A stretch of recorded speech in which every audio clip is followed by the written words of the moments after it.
मित्रांनो, तुमचं पुन्हा एकदा GB स्टोरी टेलर या यूट्यूब चॅनलवर स्वागत आहे। आजच्या आपल्या गोष्टीचं नाव आहे चोळखन मान बाळंतिणीचा। लेखक संतोष देशपांडे। पण गोष्ट सुरू करण्याआधी जर कोणी या चॅनलवर पहिल्यांदाच आलेले असाल तर त्यांनी ह्या चॅनलला सबस्क्राईब करायला विसरू नका। चला तर मग अजिबात वेळ न घालवता गोष्टीला सुरुवात करूया।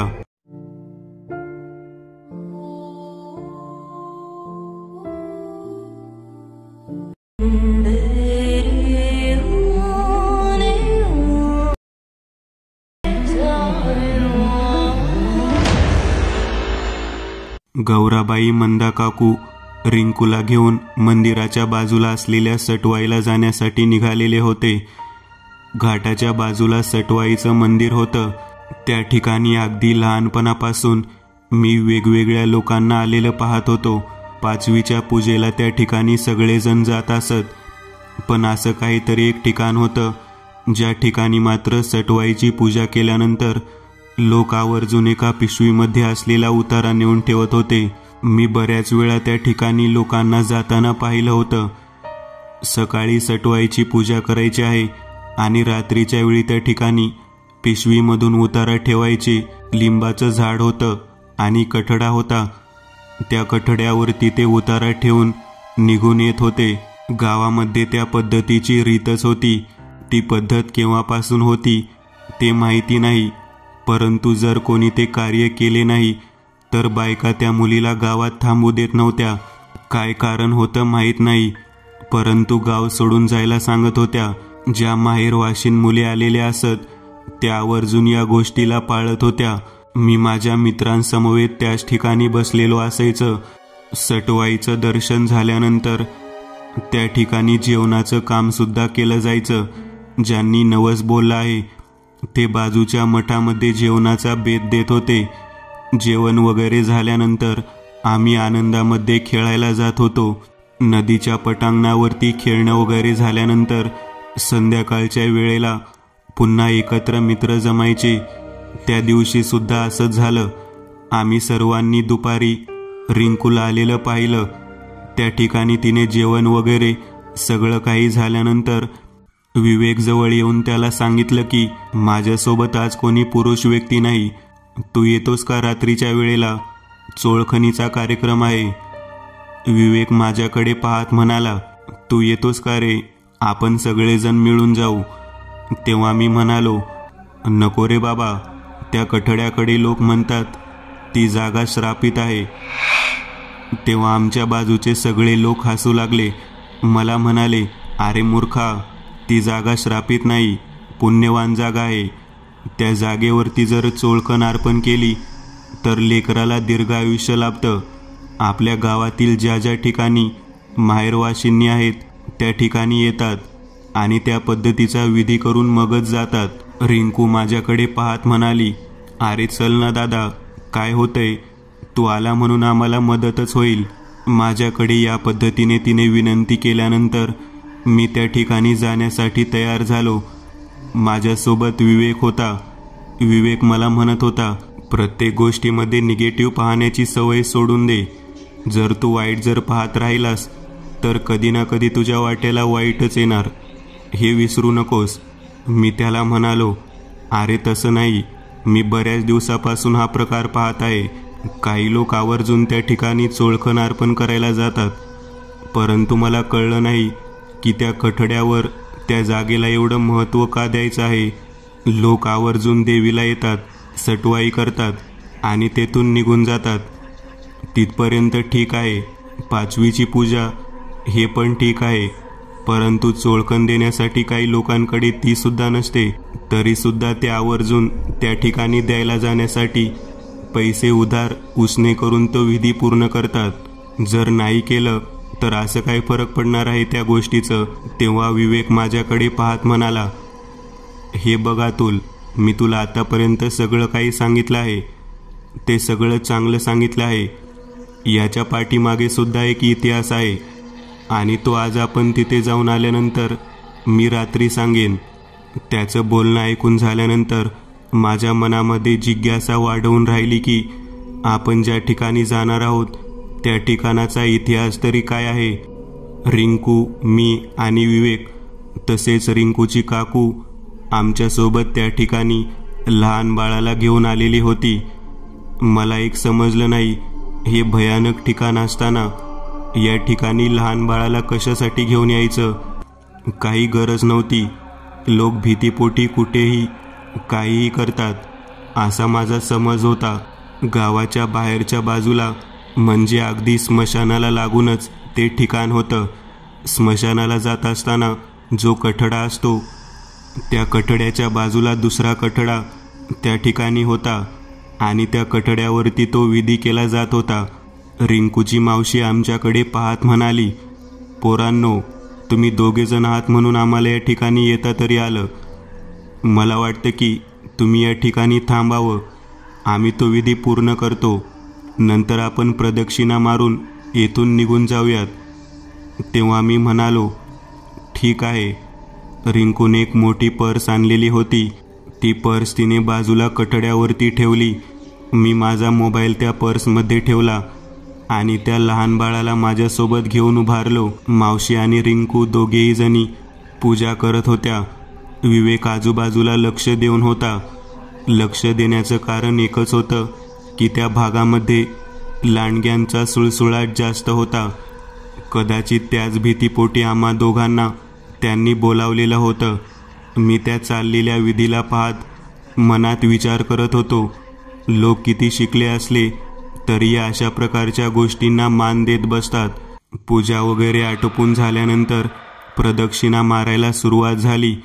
प्रदक्षिणा मारून झाल्यानंतर आम्ही सगळ्यांकडे पाहत रिंकूच्या मावशीने नमस्कार करायला सांगितला. आम्ही त्या ठिकाणी नमस्कार केला, परंतु माझा नमस्कार मनापासून नव्हता. मी उभारल्या हात जोडले. काय बाबा, ही विचित्र गोष्ट आहे. स्मशानातल्या कठड्याला सुद्धा नमस्कार करायची पाळी आली. आम्ही सगळेजण परतीच्या मार्गाने निघालो. गाडीमध्ये बसलो आणि तेथून थेट घराकडे आलो. तेवढ्यात माझ्या लक्षात आलं की माझा मोबाईल रिंकूच्या पर्समध्ये आहे. मी विवेकला म्हणालो, अरे माझा मोबाईल रिंकूच्या पर्समध्येच राहिला. तेव्हा विवेक म्हणाला, थांब आपण विचारून येऊ. मग आम्ही त्यांच्या घरी गेलो. त्यावेळेला त्या ठिकाणी रिंकू म्हणत होती, माझी पर्स कठड्यावरतीच राहिली. आता काय खरं नाही. उद्या पहाटे जाण्याची तिकीट आहे त्या पर्समध्ये. काय खरं नाही. तेव्हा मी आणि विवेक म्हणालो, आम्ही जाऊन घेऊन येतो ना, काही काळजी करू नको. तेव्हा मावशी म्हणाली, नको जाऊस तिकडे, पर्स पण तिकडेच राहू द्या. तेव्हा विवेक मला म्हणाला, मावशी अगदी खरं बोलत आहे. दिवस मावळल्यानंतर त्या ठिकाणी एकदा ओटी अर्पण केल्यावर, चोळखंड अर्पण केल्यावर पुन्हा तिकडे दुसऱ्या दिवशी जायचं असतं. चोळखंड अर्पण केल्यानंतर परत कोणी त्या ठिकाणी जात नाही. मी त्याच्याकडे पाहत म्हणालो, काही काय बोलतोस? कितीतरी लोक अंत्यविधीच्या दृष्टिकोनातून जात असतील ना तिकडे. तेव्हा विवेक म्हणाला, अरे अंत्यविधीला जाणं ही गोष्ट वेगळी आणि आवर्जून त्या ठिकाणी रात्रीच्या वेळी त्या कठड्यावरती जाऊन तेथील गोष्ट घेऊन येणार ही गोष्ट वेगळी. तेव्हा रिंकू माझ्याकडे पाहत म्हणाली, काही केलं तरी जायला हवं बघ. मला वाटतं जर ती पर्स तिथं राहिली तर तिकीटही जातील, पैसेही जातील, तुझा मोबाईल सुद्धा राहणार नाही. तिचं या पद्धतीने बोलणं झाल्यानंतर मी म्हणालो, मी जाऊन येतो. मला कुठल्याही गोष्टीची भीती वगैरे नाही. तेव्हा ती माझे आभार व्यक्त करत होती. मावशी म्हणत होती, काही गरज नाही, कोणीही जायचं नाही म्हणजे नाही. त्यावेळेला विवेक माझ्याकडे पाहत म्हणाला, सांगितलेलं ऐकत जा, कोणत्याही गोष्टीचा हट्ट करत जाऊ नको. तेव्हा मी विवेकला म्हणालो, तू काहीतरी सांगणार होता त्या जागेबद्दल. विवेक म्हणाला, सगळं काही सांगतो, परंतु तिकडे जाण्याचा हट्ट मनात धरू नकोस. तेव्हा रिंकू म्हणाली, मग मी उद्या पहाटे कसं जायचं? तिकीट नाही, काही नाही, कसं जाणार आहे? तेव्हा विवेक म्हणाला, मला वाटतं तानाबाईच्या सोबत त्या ठिकाणी जाऊ शकू. त्यावेळेला मंदा काकू सुद्धा म्हणाली, होय, तानाबाई सोबत तुम्ही जाऊ शकता, ती बाई त्या ठिकाणी जाऊन सगळ्यांना सुखरूप परत आणेल. मी म्हणालो, तानाबाईला सोबत नेलं तर काम पूर्ण होईल ना? तेव्हा विवेक म्हणाला, 100% होणार. जावा पोरांनो, तुम्ही तानाबाई सोबत जावा. असं मंदा काकू म्हणाल्या. आम्ही त्या ठिकाणाहून तानाबाईच्या घराकडे जाण्यासाठी निघालो.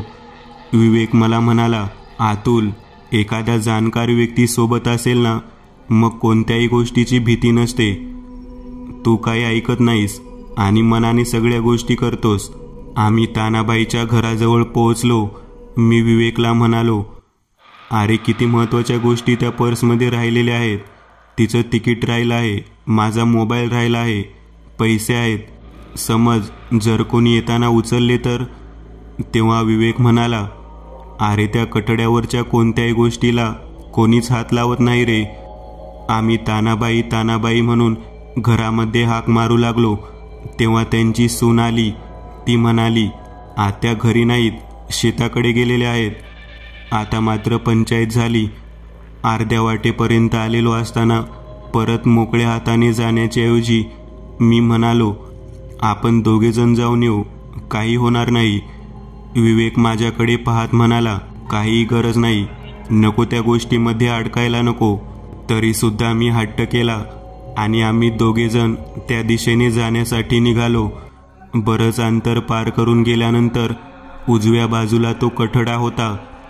पुढे थोडे अंतर गेल्यावर डाव्या बाजूला स्मशान होतं.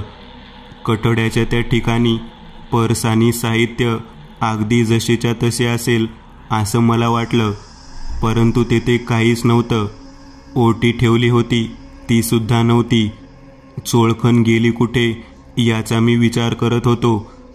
त्याच वेळेला बाजूला काही अंतरावरती मसणजोग्याची झोपडी होती. त्या झोपडीकडे जाऊन विचारावं म्हटलं. विवेक म्हणाला, कदाचित यानेच इथलं साहित्य उचललेलं असेल. मी म्हणालो, तू तर म्हणत होतास की कोणी काहीच घेऊन जात नाही, मग हे कसं काही शक्य आहे? तेव्हा विवेक म्हणाला, अरे नेला असेल, माणसाला हव्यास सोडत नाही.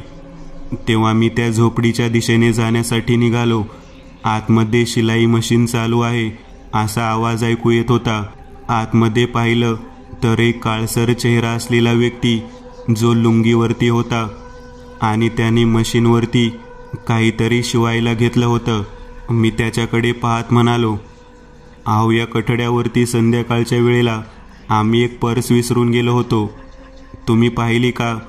तेव्हा तो व्यक्ती माझ्याकडे डोळे वटारून पाहत म्हणाला, अर्पण केलेली गोष्ट परत मागायला आला आहात का? माहीत नाही का, त्या कठड्यावर जे ठेवलं, जे त्या ठिकाणी राहिलं, एकदा पाठ फिरवली की ते परत मिळत नाही. मी त्या व्यक्तीला पाहत म्हणालो, अहो, त्यामध्ये अर्पण करण्यासारखं काही नव्हतं. माझा मोबाईल आणि तिकीट आणि काही पैसे होते. तेव्हा तो व्यक्ती पुन्हा एकदा विवेककडे पाहत म्हणाला, या व्यक्तीला सांगितलेलं कळत नाही का? अरे बाळा, जा परत, घरी जा, इथे काहीही नाही. तरीसुद्धा मी आजूबाजूला पाहू लागलो. तेव्हा त्याच्या घरात एक तरणी-ताठी मुलगी हातामध्ये रिंकूची पर्स घेऊन त्यातील साहित्य पाहत होती. मी तेव्हा त्याच्याकडे पाहत म्हणालो, ते काय, तुमच्या घरातल्या मुलीकडे ते साहित्य आहे, ती पर्स आहे, आणि तुम्ही नाही म्हणता? तेव्हा तो माझ्याकडे रागाने पाहत म्हणाला, तुला कळत नाही का, अर्पण केलेली गोष्ट परत मिळत नसते. मी विवेकला म्हणालो, त्यांना निदान तिकीट तरी द्यायला सांग. तिकीट घेऊन काय करणार आहे ते? पैसे वाटलेस तर घेऊ देत. तेव्हा तो व्यक्ती आमच्याकडे पाहत म्हणाला, कागदाचा तुकडा सुद्धा तुला मिळणार नाही, गपगुमानीतून निघून जा. विवेक त्या व्यक्तीकडे पाहत म्हणाला, अहो काका, आम्ही प्रेमाने मागत आहोत आणि तुम्ही नकार देत आहात. समोर तर वस्तू दिसत आहे आणि तुम्ही द्यायला नको म्हणता. तेव्हा तो व्यक्ती आमच्याकडे पाहत म्हणाला, तुम्हाला दोघांना कळत नाही का, अर्पण केलेली गोष्ट परत कधी मागायची नसते. तेव्हा मी आणि विवेक दोघेही जण त्या व्यक्तीच्या जवळ गेलो. त्याच्या बाजूला असलेले त्या मुलीच्या हातातून पर्स हिसकावून घेत आम्ही बाहेर आलो. विवेक मला म्हणाला, काही कारण सांगून लोक लुटायचा प्रयत्न करतात बघ, चल आपण इथून जाऊया. आम्ही परत चालत चालत निघालो. थोडं अंतर पार करून कठड्याजवळ आलो तेव्हा त्या कठड्यावरती ती मुलगी बसलेली दिसली. मी विचार करू लागलो, आपण तर वेगामध्ये या ठिकाणी आलो होतो, ती साडी नेसलेली मुलगी या ठिकाणी कशी काय आली असेल. विवेक मला म्हणाला, बापरे, या कठड्यावर कोणीच बसत नाही. तेव्हा मी म्हणालो, तो माणूस आणि त्याची ती मुलगी दोघेजण मिळून लोकांना फसवण्याचा धंदा करत आहेत. माणसांना मान नावाखाली लोकांना लुबाडायचे काम करतात. आता या पर्समधील पैसे सुद्धा तिने काढून घेतले असतील बघ. तेव्हा आम्ही पर्स उघडली. पर्स उघडल्यानंतर आत पाहिलं तर मी पर्स फेकून देऊन पळत सुटलो. विवेक मला म्हणाला, अरे काय होतं त्यात. तेव्हा मला त्याला काय सांगावं कळत नव्हतं. परत एकदा विवेक मला म्हणाला, काय दिसलं त्यात. तेव्हा मी त्याला म्हणालो, अरे लहान बाळाचे पाय दिसले रे, 2 पाय होते त्यामध्ये. अरे वेडा आहेस का, काही काय बोलतो, तान्या बाळाचे पाय त्या ठिकाणी कसे काय येतील. तेव्हा मला काय केलं कसं बोलावं कळत नव्हतं. मी चांगलाच घाबरलो होतो. आम्ही धावत धावत तानाबाईच्या घराजवळ जाऊन पोहोचलो. तानाबाईच्या घरामध्येच आपल्याला असर आहे असं मला वाटत होतं. तानाबाई घरी आलेली होती. तिच्या घराजवळ पोहोचल्यानंतर ती आमच्याकडे पाहत म्हणाली, काय झालं पोरांनो, एवढ्या वेगात का पळत आलेला आहात. तेव्हा आम्ही सांगितलं की आम्ही स्मशानाजवळच्या चोळखण कट्ट्यावरून आलो आहोत. तेव्हा तानाबाई आम्हाला म्हणाली, दूर व्हा, दूर व्हा, तिकडेच थांबा, अजिबात इकडे येऊ नका. आम्हाला कळेना ती असं का म्हणत आहे. तेव्हा आम्ही तिला म्हणालो, अहो आम्हाला मदत करायची सोडून आम्हाला हाकलून का देता. तेव्हा तानाबाई म्हणाली, कशासाठी गेला होता तिकडे. तेव्हा मी घडलेली हकीकत सांगितली. तेव्हा तानाबाईने डोक्याला हात लावला. अरे मूर्खांनो, त्या ठिकाणी जी झोपडी आहे ती पडीक आणि खूप वर्षापूर्वीची आहे. अगदी 50 वर्षांपूर्वी बांधलेली झोपडी आहे ती. त्या झोपडीजवळ जाण्याचे धाडस कोणीच करत नाही. कशाला गेला होता तिकडे.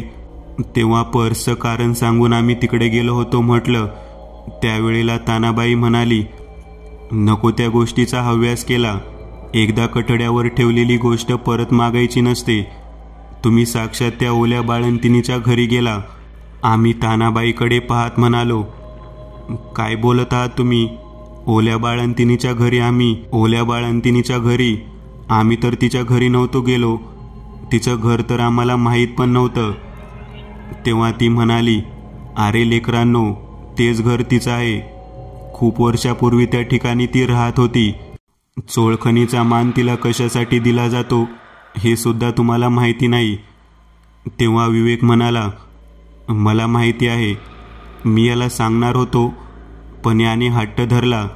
मी नको म्हणत होतो तरी सुद्धा याने तिकडे जायचा हट्ट धरला. मंदा काकूने तुम्हाला सोबत घेऊन जावे असे सांगितलं होतं. तेव्हा तानाबाई म्हणाली, मग मी येईपर्यंत वाट का बघितली नाही. तेव्हा मी म्हणालो, आम्हाला कळालं की तुम्ही बाहेर गेलेले आहात. कधी येणार माहीत नाही म्हणून गेलो. आता मध्यरात्र होऊन गेली आहे.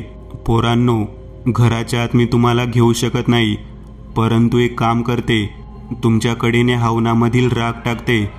निदान त्यामुळे तरी तुम्ही दोघेजण सुरक्षित राहताल.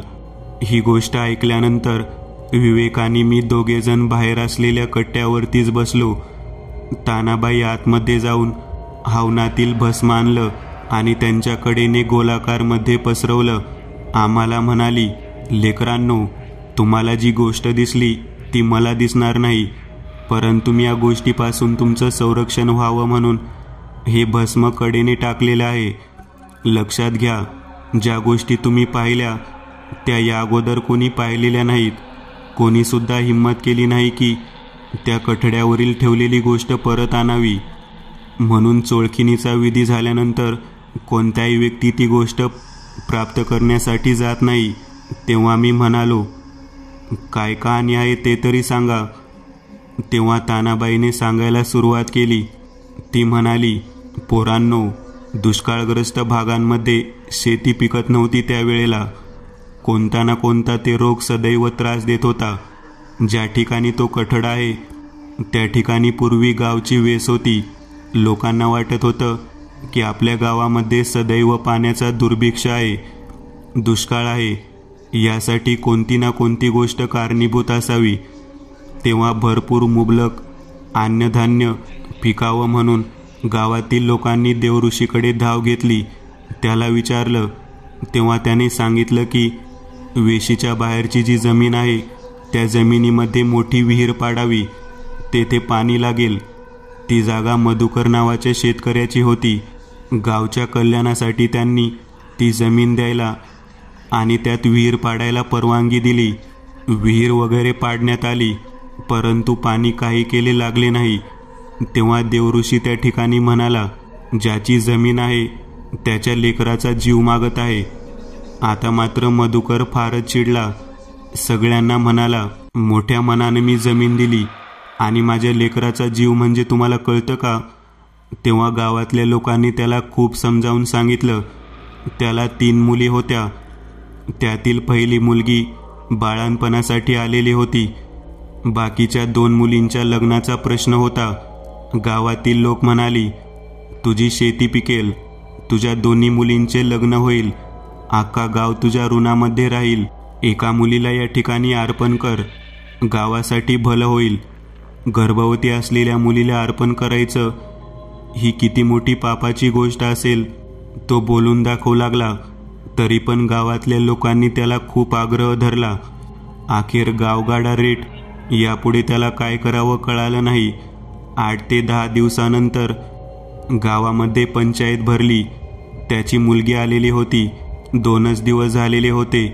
गावकऱ्यांनी विहिरीला पाणी लागण्यासाठी त्या मुलीला त्या ठिकाणी अर्पण कर म्हणून खूप हट्ट धरल्यावरती तो अखेर गाव सोडून जातो. पण असलं काही करू नका म्हणून म्हणाला. तेव्हा देवऋषीने गावच्या पुढाऱ्यामार्फत ते कार्य व्हायलाच पाहिजे असं समजावून सांगितले. शेवटी त्याला पंचायतीपुढे सर्वांनी बंदिस्त करावे असे सांगितले आणि त्याच्या मुलीला रात्रीतून त्या ठिकाणी विहिरीत अर्पण करावे असे सांगितले. विवेकाने मी तानुबाईकडे पाहत म्हणालो, विहिरीत अर्पण करावे म्हणजे? विहिरीला तर पाणी नव्हतं. तेव्हा तानुबाई म्हणाली, त्या मुलीला विहिरीमध्ये बसवायचं आणि तिच्याकडेने धान्य सामग्री सगळं काही त्यात ठेवायचं. मोठमोठे पोते तिच्या अंगावरती टाकायचे आणि तिला तसंच बंदिस्त ठेवायचं. त्याखाली ती मुलगी स्वतःचा जीव दिल्यानंतर त्या ठिकाणी पाणी येतं. तेव्हा आम्ही 2 जण म्हणालो, कसला अघोरी प्रकार आहे हा. जुन्या काळातील रीत होती पोरांनो. काय करणार. त्या मुलीला त्या ठिकाणी नेण्यासाठी खूप प्रयत्न केला, परंतु ती मुलगी त्या ठिकाणी आलीच नाही. शेवटी देवऋषीने सांगितलं, या ठिकाणी एक खड्डा करा, त्या खड्ड्यामध्ये तिला बसवा आणि आजूबाजूने धनधान्य साहित्य टाकून तिच्याकडेने बांधकाम करा. अगदी त्याच पद्धतीने करण्यात आलं. विहिरीच्या लागून असलेल्या त्या ठिकाणी त्या शेतात तो खड्डा पाडण्यात आला. त्या मुलीला तिच्या लेकरासह त्या ठिकाणी बसवण्यात आलं आणि कडेने कठडा बांधण्यात आला. तिच्या 2 बहिणी ओरडत होत्या, तरीसुद्धा त्या 2 बहिणींना गावातल्या लोकांनी हट्ट धरून ठेवलं आणि त्या मुलीला जिवंत समाधी घ्यायला भाग पाडलं. त्या मुलीची त्या कठड्यामध्ये दफनविधीची क्रिया झाल्यानंतर दुसऱ्या दिवशी रात्रीतून पाणी लागलं. गावकऱ्यांच्या रेट्यापुढे मधुकर काहीच बोलू शकला नाही. देवऋषीला म्हणाला, माझ्या लेकराला अशा पद्धतीने बळजबरीने विधीसाठी वापरलं तेव्हा देवऋषीला पाप लागेल असं मधुकर म्हणाला. तेव्हा देवऋषी म्हणाला, तुझ्या पोरीला एका पवित्र विधीसाठी वापरला आहे. तुझी जेव्हा इच्छा होईल ती तुला तेव्हा दिसेल. आजपासून या जागेला शांत करण्यासाठी गावात जो कोणी व्यक्ती जन्माला येईल त्या लहान बाळाला 5वीच्या पूजेनंतर या ठिकाणी यावे लागेल. त्या कट्ट्यावरती चोळखंड अर्पण करावी लागेल. संध्याकाळी हा विधी पार पडल्यानंतर तुझ्याच घरामध्ये या झोपडीमध्ये तुझी मुलगी तिचं लहान लेकरू तुला भेटण्यासाठी रोज येतील. ज्या ज्या वेळेला हा चोळखिनीचा विधी होईल त्या त्या वेळेला ते तुला भेटायला येतील. चोळखणीमध्ये जे काही कटड्यावरती अर्पण केलं जाईल ते सगळ्यांच्या सगळं तुला प्राप्त होईल. हे सगळं काही ऐकल्यानंतर मधुकर त्या गोष्टीसाठी तयार झाला. तानाबाईने जे काही सांगितलं होतं ते सगळं काही मनाला त्रास देणारं होतं. आम्ही म्हणालो, हे तर खूप मोठं पापकृत्य केलं आहे. एका देवऋषीच्या सांगण्यावरून गावकऱ्यांनी हे जे काही केलं ते खूपच भयानक आहे. त्या मुलीला तर मुक्ती मिळालीच नाही, उलट तुम्ही तिच्या वडिलांना आणि तिच्या घरातील बाकीच्या लोकांना सुद्धा कर्मबंधनामध्ये अडकून ठेवलं. आम्ही ज्या झोपडीमध्ये गेलो होतो ती झोपडी मधुकरचीच होती बहुतेक. तेव्हा तानाबाई म्हणाली, अरे लेकरांनो, तुम्ही जाऊन आला, ती झोपडी मधुकरचीच होती. त्या झोपडीमध्ये जे साहित्य तुम्ही पाहिलं ते सगळं काही मधुकरच्या बाळंतीण असलेल्या मुलीचा चोळखणीचा नैवेद्य होता. तुम्ही त्या ठिकाणी जाऊन तो नैवेद्य परत आणण्याचे काम केलं. मी म्हणालो, असं कसं काय म्हणत आहात तुम्ही? आम्ही तर पर्स घेतली फक्त. तेव्हा तानुबाई म्हणाली, तुला कळत नाही का? ती पर्स त्या कठड्यावरती होती. जे कठड्यावरती ठेवलं जाईल आणि पाठ फिरवली जाईल ते सगळं साहित्य तिलाच प्राप्त होतं. मी हे सगळं काही ऐकल्यानंतर तानुबाईला म्हणालो, बाई, तुम्ही म्हणता ते सगळं खरं आहे. कागदाची तिकीट घेऊन काय करणार ती? तेव्हा कागद काय, तिकीट काय आणि पैसे काय या गोष्टीचा कोणताच भान त्या झोपडीतल्या लोकांना नाही. जे अर्पण केलं आहे ते सगळं काही आपलं आहे तेवढंच त्यांना माहिती आहे, कारण देवऋषींनी त्यांना तेच सांगितलं होतं. त्यावरती मी आणि विवेक दोघेही जण म्हणालो, देवऋषीने जे सांगितलं होतं ते त्या मुलीने पाळणे योग्य आहे, परंतु त्या मुलीच्या बापाने म्हणजे मधुकरनं असं वागणं योग्य आहे का? त्याला कळत नाही का ही गोष्ट आपल्या उपयोगाची नाही, आपण कशाला ती घ्यायची? तरीसुद्धा पर्स त्याने परत दिली नाही. पर्स परत मिळवण्याचा विषय नाही, परंतु त्यातील तिकीटं खूप महत्त्वाची होती, मोबाईल खूप महत्त्वाचा होता. तेव्हा तानुबाई म्हणाली, अरे मूर्खांनो, इतका वेळ मी तुम्हाला काय सांगते कळत नाही का? आम्ही म्हणालो, तुम्ही सांगता ते कळत आहे. तेव्हा तानाबाई म्हणाली, तुम्हाला अजून कळालंच नाही. अरे ज्या ठिकाणी तुम्ही गेला होता ती झोपडी, ते ठिकाण सगळ्याच्या सगळं रात्रीनंतर दिसतं, दिवसा काही दिसत नाही. तुम्ही या अगोदर कधी ते पाहिलं आहे का? आता मात्र आम्ही हादरलो.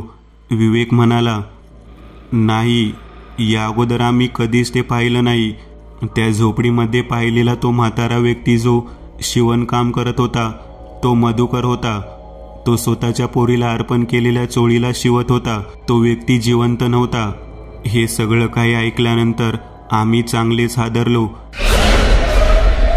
तानुबाईला म्हणालो, ते सगळे मृत व्यक्ती होते. एक मुलगी मेलेली आहे हे कळालं, ते बाळ पण मेलेलं आहे कळालं. मग आम्हाला पर्समध्ये जे 2 पाय दिसले ते काय होतं? तेव्हा तानुबाई म्हणाली, अरे त्या पर्समध्ये तिने स्वतःचं बाळ ठेवलं होतं, त्याचेच पाय तुम्हाला दिसले, म्हणून तुम्ही पर्स टाकून पळून आला, नाहीतर तुम्ही ती पर्स परत आणली होती. आता मात्र चांगलीच घाबरलेलो होतो. तेव्हा विवेक म्हणाला, पर्स टाकून पळालो, परंतु त्यातील तिकीट आम्ही हातात घेतलेले आहेत.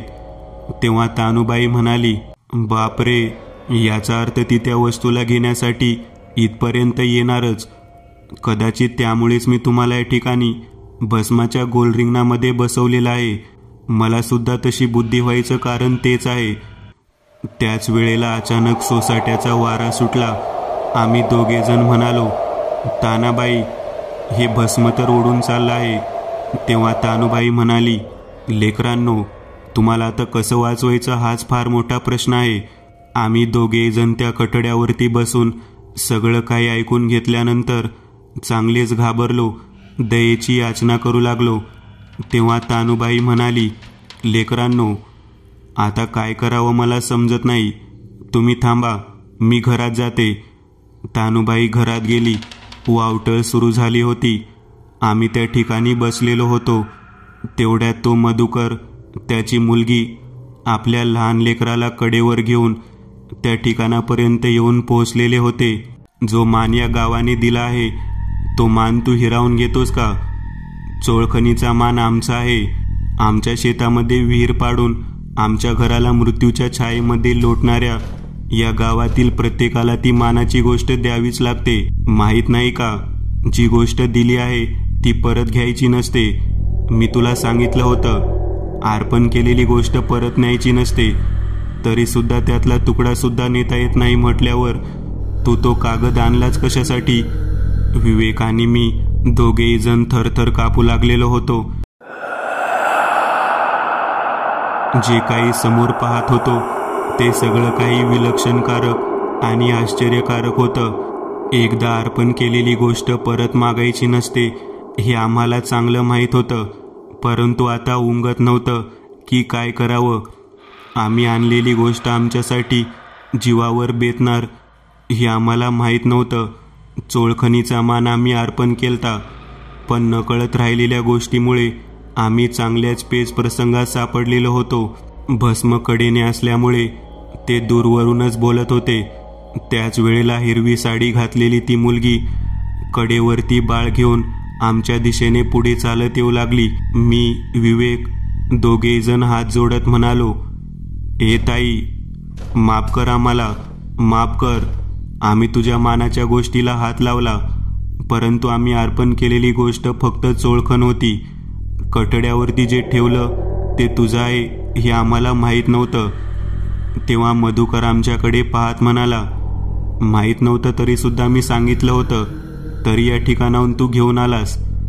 तुला माहीत आहे का, यातली एक जरी वस्तू तू इथून परत नेलीस आणि ती जर आम्हाला परत मिळाली नाही तर आम्हाला रोज भेटायला येणारे आमची पोरगी, माझी ही मुलगी पुन्हा कधीच भेटायला येणार नाही. अरे नालायक पोरांनो, विधी मोडला जाईल. चोळखिणीचा विधी जर मोडला गेला तर या गावामध्ये त्या विहिरीला पाणी राहणार नाही. माझ्या मुलीला मला भेटता येणार नाही. का केलं हे सगळं? आता याची शिक्षा तुम्हाला भोगावीच लागेल. मी आणि विवेक दोघे जण हात जोडत म्हणालो, तुम्हाला जी गोष्ट हवी आहे ती आमच्या जवळ आहे, ती तुम्ही घ्या. आम्ही कोणताही विधी मोडलेला नाही. कोणतेही कार्य मोडावे म्हणून जाणून बुजून ते काम केलेले नाही. चुकून जर एखादी गोष्ट घडली असेल तर त्याला दया, क्षमा, शांती असते. ती आम्हाला तुम्ही दाखवा. तेव्हा ती मुलगी आमच्याकडे पाहत हसू लागली.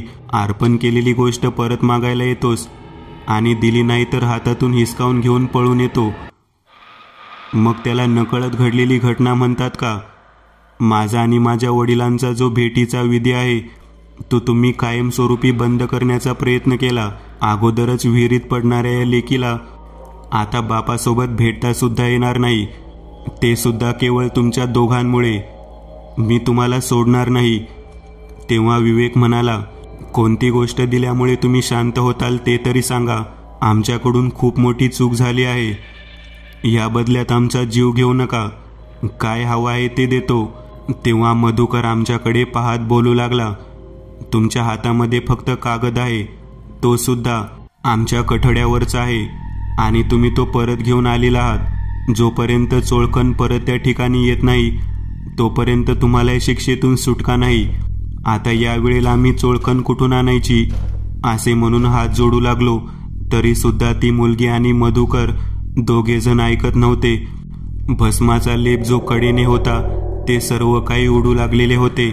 आम्हाला कळून आलं की आता भस्माचं जे संरक्षण आहे ते जर निघालं तर आपल्याला हे फरफटत ओढत नेणारच. मनामध्ये चांगलीच धडकी भरलेली होती.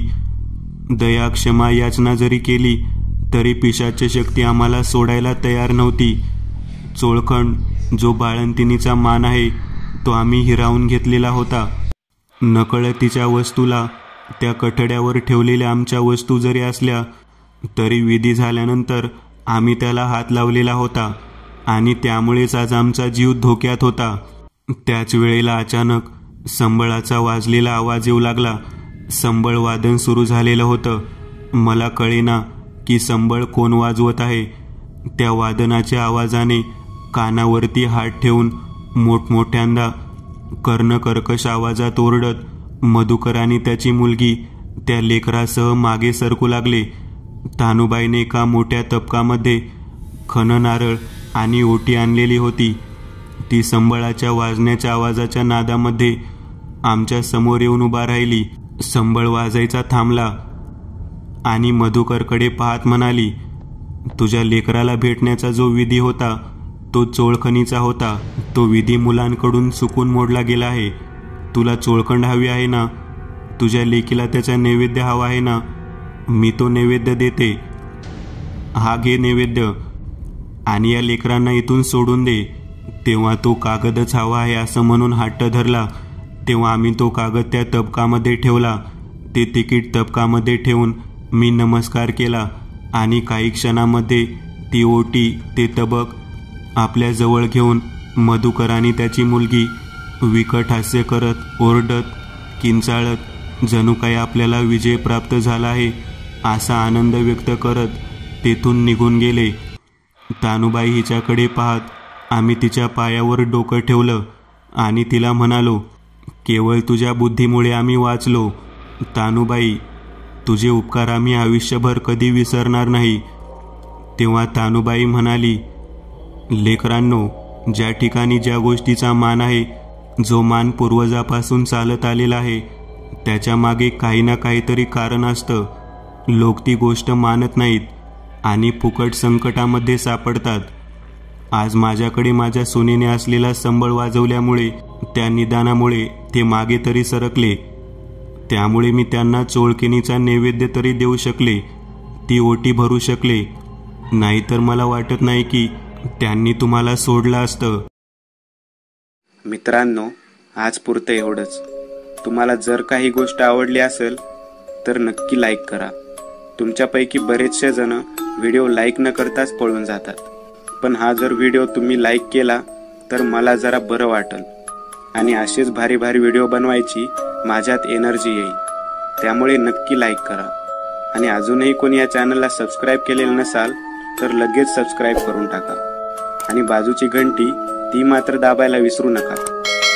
देवाची घंटी आहे ती. चला तर मग पुन्हा भेटूया अशीच एक आगळी वेगळी गोष्ट घेऊन पुढच्या